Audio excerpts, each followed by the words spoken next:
Assalamualaikum warahmatullahi wabarakatuh. A'udzu billah, bismillah, alhamdulillah. Assalatu wassalamu ala sayyidina Muhammad ibn Abdillah wa ala alihi wa ashabihi wa mawalah, la hawla wa la quwwata illa billah. Qala Allah ta'ala fil Qur'anil Karim wa huwa asdaqul qailin. A'udzu billahi minasyaitonir rajim. Yarfa'illahu alladhina amanu minkum walladhina utul 'ilma darajat. Al-ayah. Wa qala an-nabiy sallallahu alaihi wasallam, salatul jama'ati tafdulu minas salatil fadhi bi sab'in wa isrina darajah. Al-hadis. Wallahu a'lam.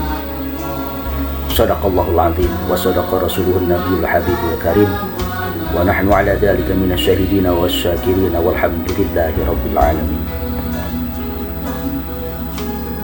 Anak-anakku sekalian, siswa-siswi MTSN 2 Bogor yang berbahagia, pada kesempatan kali ini di tahun ajaran baru ini MTSN 2 Bogor menerapkan kurikulum merdeka. Pada hari ini saya Reza Ginanjar akan menyampaikan materi fikih bab 4 tentang sholat berjamaah.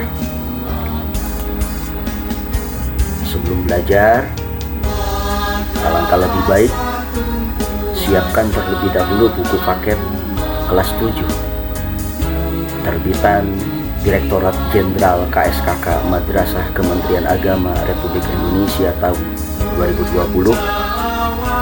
Memakai seragam lengkap dan rapi, tidak lupa membawa alat tulis lengkap dan sarapan tentu yang halal, sehat dan bergizi. Anak-anakku sekalian, MTS termasuk pada fase D. Fase D dalam kurikulum merdeka itu terdiri dari elemen fikih ibadah dan fikih muamalah. Adapun capaian pembelajaran pada materi kali ini adalah menganalisis ketentuan sholat berjamaah dan mengamalkannya dengan baik dan benar dalam konteks kehidupan sehari-hari pada masyarakat global, sehingga kewajiban ibadah dijalankan secara istiqomah pada kondisi apapun dan dimanapun. Kemudian tujuan pembelajaran. Adapun tujuan pembelajaran dalam kurikulum merdeka materi fikih ini, peserta didik dapat menganalisis ketentuan sholat berjamaah serta mengamalkannya dengan baik dan benar untuk menumbuhkan kesolihan individu, kesolihan pribadi, sikap istiqomah dan tanggung jawab dalam kehidupan bermasyarakat. Selesai capaian pembelajaran dan tujuan pembelajaran, berikut adalah alur tujuan pembelajaran. Alur tujuan pembelajaran dalam materi fikih ini adalah peserta didik dapat menganalisis ketentuan sholat berjamaah serta mengamalkannya dengan baik dan benar untuk menumbuhkan kesolihan individu, sikap istiqomah dalam ibadah, dan tanggung jawab dalam kehidupan bermasyarakat.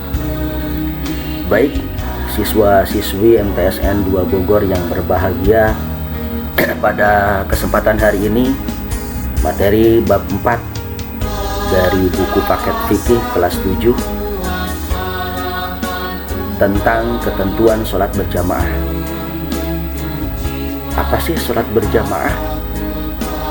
Sholat berjamaah secara sederhana adalah sholat yang melibatkan dua orang atau lebih sebagai satu kesatuan, yang salah satunya berperan sebagai imam dan yang lainnya sebagai makmum.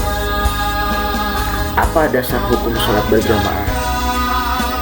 Nah, di sini dasar hukum diperintahkannya sholat berjamaah itu tercantum dalam Al-Quran surat An-Nisa ayat 102.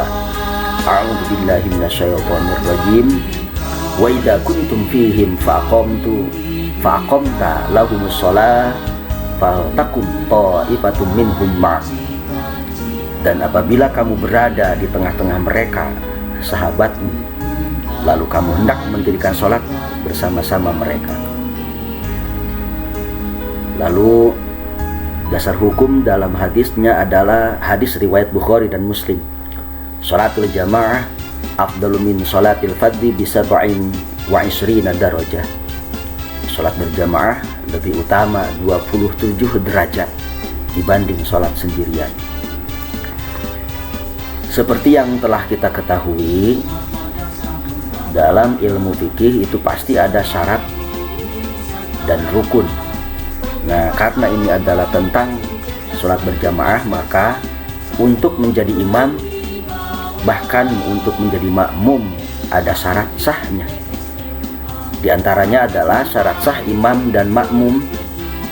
Syarat sah imam, pertama itu imam itu harus Islam. Apabila tidak Islam, maka dia tidak sah menjadi imam sholat. Yang kedua, tidak hilang akalnya atau gila, baik gilanya sementara atau gila permanen. Tidak sah orang gila menjadi imam dalam sholat. Ketiga adalah mumayyiz. Syarat untuk menjadi imam maka mampu membedakan mana yang hak, mana yang batil, mana yang salah, mana yang benar. Jika makmum laki-laki, maka imamnya harus laki-laki, dan seterusnya. Artinya laki-laki itu makmumnya laki-laki, boleh juga perempuan, bahkan kunta atau setengah laki-laki setengah perempuan. Kalau perempuan itu tidak wajib jadi imam untuk makmum yang laki-laki. Dia hanya boleh jadi imam ketika makmumnya perempuan, dan seterusnya. Syarat sah imam berikutnya adalah imam tidak berhadas kecil maupun besar, memiliki bacaan yang bagus. Dalam hal ini berarti imam harus yang fasihat dalam bacaannya, serta mengetahui rukun sholat. Nah, kalau imam yang tidak mengetahui rukun sholat, itu tidak sah kita berimam atau bermakmum pada orang yang tidak mengetahui rukun sholat. Terakhir, syarat sah imam adalah pada waktu menjadi imam, ia tidak dalam posisi sebagai makmum, kecuali makmum masbuk. Kemudian syarat sah makmum, pertama, makmum itu berniat menjadi makmum. Yang kedua, tentu Islam. Artinya kalau tidak Islam berarti dia tidak sah menjadi makmum.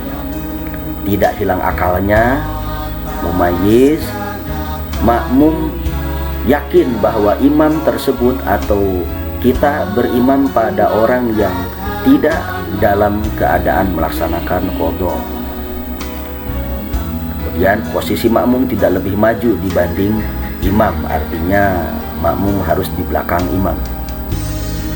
Kemudian makmum dapat memperhatikan bacaan, gerakan dan perbuatan imamnya. Nah, lalu bagaimana dengan makmum yang tidak melihat imamnya? Maka ada mubalik atau orang yang menyampaikan bacaan, gerakan dan perbuatan imam. Terakhir, syarat sah makmum adalah mengikuti imam dalam setiap gerakan dari awal hingga akhir pelaksanaan jamaah. Kemudian mengingatkan imam yang lupa. Apabila kita sholat berjamaah dan sebagai makmum, maka kita wajib mengingatkan imam yang lupa.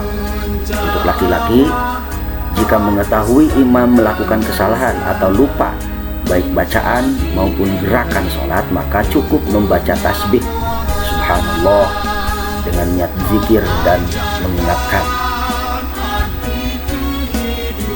Bagaimana kalau imam yang lupa untuk perempuan?